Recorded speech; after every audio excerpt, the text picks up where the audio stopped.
The US has resumed funding for the controversial Syrian aid group, the White Helmets. The Trump administration had decided to freeze funding for the rescue organization back in March as part of a broader program of cuts.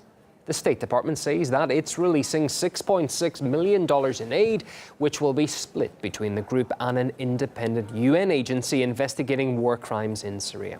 The department also claims the White Helmets have saved over 100,000 lives in Syria, including victims of the state's alleged chemical attacks. But despite having Washington's support and maintaining that they are neutral in the conflict, the Syrian first responders have a dubious reputation. In the past, its members appear to have been caught on camera flying an al-Qaeda flag. They've also been seen at the site of executions by Islamist militants. The rescuers staged an operation as well as that called the Mannequin Challenge, which people have criticized them for doing, making light of the situation there. And the White Helmets only operate in rebel-held areas of Syria, often in close proximity to terrorist groups. Anti-war activist Mike Ruddy told us why he thinks the US has decided to continue funding the self-styled first responders. The Pentagon planners have probably finally realised just how important the White Helmets are to the regime change operation. The fact that they've been so successful in providing fake imagery and fake evidence and carrying out chemical weapons attacks themselves and then apportioning responsibility to the Assad forces just means that they can be relied upon whenever there's a need, a pretext that's needed for another missile attack or even a more full-scale invasion. The White Helmets are the go-to guys because they are there right next to, working alongside Al-Qaeda and affiliated groups. This is why the media, they're such favourites with the media.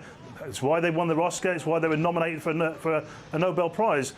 The actual concept itself of the White Helmets has to be protected at all costs. If they were impartial, then they would be pulling civilians out of wreckage when terrorists have fired their hell cannons into civilian areas and civilian buildings.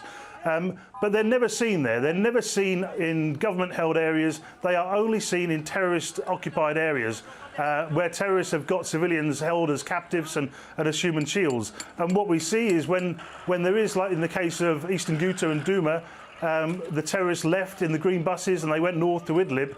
The White Helmets followed them. The White Helmets went with them. So the White Helmets are inseparable from the terrorists.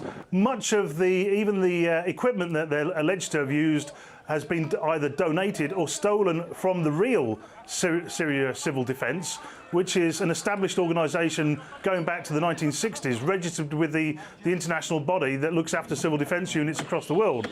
Though that real civil defence has become a target of the White Helmets, their operatives have been killed by White Helmets and their equipment has been stolen. So it begs the question, what do they need this money for? I think we know the answer, and the answer is it's going via the White Helmets straight towards the terrorist factions like al-Nusra, like al-Zinki, and probably even onto ISIS themselves.